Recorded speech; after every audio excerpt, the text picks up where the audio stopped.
মাহফিলের 2 দিন আগে তারা এসে হাতে পায়ে কান্নাকাটি শুরু করেছে যে ভাই মাহফিল অ্যারেঞ্জ হয়ে গেছে, আল্লাহর ওয়াস্তে 30টা মিনিট হইলেও সময় দিয়েন, মাহফিল অ্যারেঞ্জ করে ফেলেছি, টাকা পয়সা তোলা হয়ে গেছে, আপনি যদি না আসেন 10টা মিনিট 30টা মিনিট বলছে, 10টা মিনিটের জন্য আসেন, 30টা মিনিটের জন্য আসেন, এসে গেলে চেহারাটা দেখায় চলে যায়, নাহলে জনগণ আমাদেরকে পিটাই শেষ করে ফেলে। হাতে পায়ে কান্নাকাটি করে পরে বললাম ঠিক আছে ভাই, বগুড়ায় মাহফিল আছে আমাদের, আমরা যাওয়ার পথে আপনার ওখানে একটু সময় দিয়ে চলে যাবো, সময় নিয়ে যাবো। যদিও এই প্রসেস আমরা মাহফিল কখনো নেই না, তারপরেও নিয়েছি, তারপরে গিয়েছি।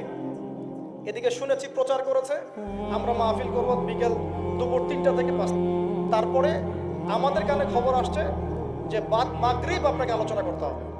আমার একটা সেন্টেন্স মিথ্যা বলছি না, আমার কাছে হোয়াটসঅ্যাপে এখনো ডাটাস মজুদ আছে যে থার্ড পার্টি কন্ট্যাক্ট করেছে, আমাদেরকে বলছে বাদ মাগরিব আপনাকে আলোচনা করতে হবে। আর আমরা গিয়ে উপস্থিত হয়েছি 4টায়। আমি চিন্তা করছি যাব, একটু রেস্ট নিব, রেস্ট নিয়ে নামাজ কালাম সারবো, তারপরে বাদ মাগরিব স্টেজে উঠবো। গিয়ে শুনি 3টা থেকে মাহফিল আমার নামে অ্যানাউন্স করা হয়ে গেছে, জনগণ বসে আছে। জনগণ তো নিষ্পাপ, জনগণ তো কোনো দোষী নাই এখানে, ও তো জানেই না সত্য কোনটা মিথ্যা কোনটা। তারপরে গিয়ে তাড়াহুড়া করে স্টেজে উঠা গেল। উঠে এই যে অনলাইনে প্রচার করছে 30 মিনিট বক্তব্য দিয়েছে, আমার নিজেই 45 মিনিট বক্তব্য দিয়েছে, 45 থেকে 50 মিনিটস আমি বক্তব্য দিয়েছি। আজকে যে আমি এখানে এসেছি আপনাদের এখানে, আমি কি 1.5 ঘন্টার কম আলোচনা করলাম? আমার কোনো মাহফিল আপনি দেখবেন না যে 1 ঘন্টা 15 মিনিট 1.5 ঘন্টার কম আলোচনা আছে। প্রত্যেকটা মাহফিল ইউটিউবে আছে, দেখে নিয়ে। কোনো মাহফিল এরকম হয়নি কখনো। তারপর আলোচনা শেষে আমি তারপরে বলছি যে আপনারা সবাই বসেন, ইনশাল্লাহ মাগরিবের নামাজ হবে, এখানে আমরা নামাজ পড়বো, নামাজ পড়ার পর ইনশাল্লাহ আলোচনা হবে, প্রশ্নোত্তর পর্ব হবে। এর মধ্যে শুনলাম আমাদের ইউটিউবারে যে ভাইরা, যে ভাই যে সামনে এখনো বসে আছে, এই ভাই সহ আমার ইউটিউবের প্রায় 8 থেকে 10 জন সদস্য আছে। 8 থেকে 10 জনের কোনো সদস্যকে তারা এখানে বসতে দেয় নাই এবং এই ক্যামেরা সেট করতে দেয় নাই। বরং 2 জন ভাইকে গলায় ছুরি ধরেছে, ক্যামেরা সেট করা যাবে না, ওদেরকে জিজ্ঞেস করে দেখেন। একজনকে গলায় ফাঁস পেটিয়ে দিকে নিয়ে গেছে, মানে পুরোটা আগে থেকেই পরিকল্পনা করা ছিল যে কিছু একটা হবে। আর ক্যামেরা বসতে দিচ্ছে না কেন? এই যে ক্যামেরায় রেকর্ড আছে, আজকে আমি যা বলছি, যা আলোচনা করেছি, তো সেদিন ক্যামেরা কেন বসাতে দিল না? ইউটিউবারদের ক্যামেরা কেন বসাতে দিল না? ক্যামেরা থাকতো, দেখতো মানুষ কি হচ্ছে। ক্যামেরা ভাঙচুর করা হয়েছে, ক্যামেরা বসাতে দেওয়া হয়নি। আলোচনা করেছি, আলোচনা পরে বললাম বসেন, চলে আসবেন। এরপরে এই যে ছেলেটাকে আপনারা দেখেছেন ভিডিওর মধ্যে, এই ছেলে তার ক্যাডার বাহিনীকে নিয়ে, এবং তার একটা শেল্টার ছিল, একটা পলিটিক্যাল শেল্টার, সে এসে পুরো স্টেজে উঠে যাচ্ছে তাই বিহেভ করেছে আমাদের সাথে। কথাবার্তা সিরি এমন যে আপনাদেরকে টাকা দিয়ে নিয়ে আসি, ভাড়া দিয়ে নিয়ে আসি, যতক্ষণ বলবো ততক্ষণ আলোচনা করতে হবে, 2 ঘন্টা আলোচনা করতে হবে। এইসব কথা শোনার পর কোনো আলেম বসে থাকতে পারে? কোনো আলেমের ব্যক্তিত্ব গায়রত থাকলে সে কি বসে থাকতে পারবে এখানে? আমি তখন বললাম যে কত টাকা দিয়েছেন আপনি, ভিডিও দেখেন। সে বলছে আপনার ওই যে এই মাধ্যমে প্রোগ্রাম নিয়েছে, ওকে 20,000 দিয়েছি। অথচ ওই মাধ্যমের ওই ব্যক্তি যাকে বলা হচ্ছে আব্দুল আলিম না কি নাম, তাকে আমি চিনি না, জানি না সে কি আমি জানি না সে কি। তারপর তাকে বললাম নিয়ে আসেন সামনে, নিয়ে আসেন, যত টাকা নিয়েছেন ফেরত দেন। আমার এসব অপমান হওয়ার কোনো প্রয়োজন নাই, প্রয়োজনে টাকা পয়সা হাদিয়া তো হজাম নিয়ে যান, মাহফিল করার দরকার নেই। জনগণ দেখলো যে একটা হট্টগোল শুরু হয়েছে, অডিয়েন্স সবাই আমাদের পক্ষে ছিল, অডিয়েন্স সবাই আমাকে নিয়ে আলহামদুলিল্লাহ সিকিউরিটিতে গাড়িতে উঠে গেছে।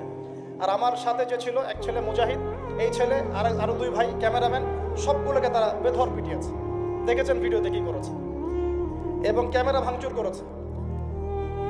ক্যাশ টাকা 50,000, 50,000 টাকা মুখের কথা নাকি?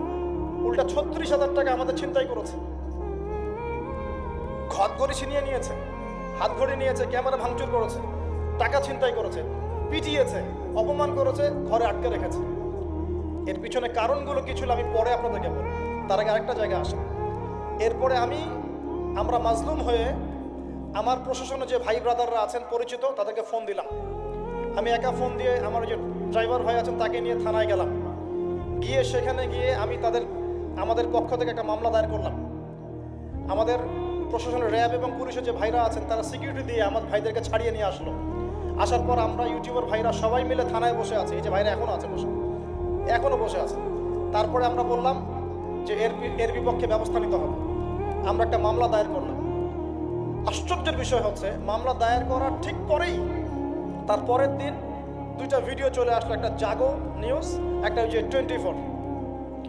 সেখানে আপনারা দেখতে পারবেন ভিকটিম আমরা, মাজলুম আমরা, মার খেলাম আমরা, সাক্ষ্য নেওয়া হচ্ছে আসামির। আসামি সাক্ষী দিচ্ছে কি হয়েছে কি হয় নাই। একটা ন্যাশনাল নিউজ যদি প্রচার করতে চান, আপনাকে পক্ষে বিপক্ষের কথা নিতে হবে না? একটা ন্যাশনাল নিউজ প্রচার করবেন, তাহলে বাদী বিবাদী উভয়ের কথা শুনতে হবে না?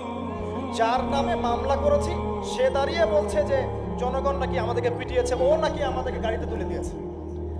অথচ ভিডিওটি স্পষ্ট দেখা যাচ্ছে ওই ছেলে আমার ছোট ভাইকে টানা হাসরা করছে, গায়ে হাত তুলছে, ভিডিও স্পষ্ট দেখা যাচ্ছে। এই হলুদ সাংবাদিকতা, টোটালি হলুদ সাংবাদিকতা। যারা ভিকটিম হলো তাদের বিরুদ্ধে ওরা এই সাংবাদিকতা করলো, আর যারা জালেম তাদের পক্ষ নিয়ে সাংবাদিকতা করলো। এর পিছনে কি উদ্দেশ্য? উদ্দেশ্য হচ্ছে 1 নম্বর ওয়াজ মাহফিলকে বিতর্কিত করা, নাম্বার 1। 1 নম্বর উদ্দেশ্য ওয়াজ মাহফিলের যে চলমান সিলসিলা বাংলার মাটিতে চলছে, এই চলমান সিলসিলাকে বিতর্কিত করা একটা প্রধান উদ্দেশ্য। 2 নম্বর, ওয়াজ মাহফিলে যেসব বক্তাদের মাহফিলে বেশি মানুষ আসে, এই বক্তাদেরকে জাতির সামনে এই বিতর্কিত করে উপস্থাপন করা। 3 নম্বর, আপনি যদি একজন বক্তা বা আলেমকে বিতর্কিত করতে চান, 2টা ইস্যু লাগবে আপনার। 1 নারী কেলেঙ্কারি, 2 অর্থের কেলেঙ্কারি।